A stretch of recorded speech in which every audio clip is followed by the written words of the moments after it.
যুদ্ধের ধ্বংসস্তূপের মাঝেও গাজায় জাগছে নতুন আশা, আর সেই আশার নাম ফুটবল।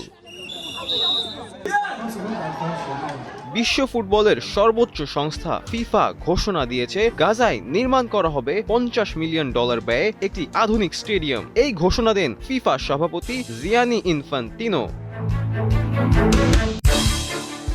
ওয়াশিংটন ডিসির ইউনাইটেড স্টেটস ইনস্টিটিউট অফ পিসে অনুষ্ঠিত বোর্ড অফ পিসের প্রথম বৈঠকেই আসে এই বড় সিদ্ধান্ত। পরিকল্পনা অনুযায়ী স্টেডিয়ামটির ধারণ ক্ষমতা হবে 20 থেকে 25,000 দর্শক। পাশাপাশি গড়ে তোলা হবে একটি ফিফা একাডেমিও।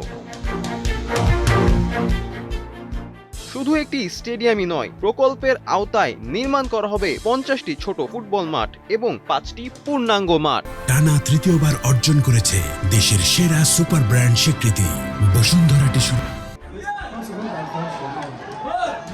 ইনফান্তিনো বলেছেন, পুনর্গঠন মানে শুধু অবকাঠামো নয়, মানুষের আশা ও বিশ্বাস ফিরিয়ে আনা।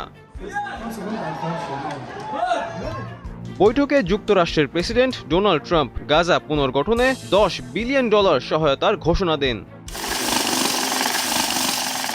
গাজায় আলাদা কোনো জাতীয় ফুটবল দল না থাকলেও 1998 সাল থেকে ফিফা গাজা ও পশ্চিম তীরকে প্রতিনিধিত্বকারী একটি একীভূত ফিলিস্তিনি দলকে স্বীকৃতি দিয়ে আসছে।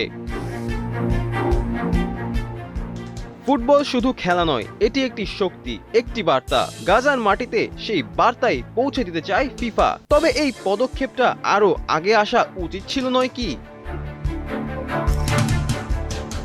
ফারদিন রেজা, কালের কণ্ঠ।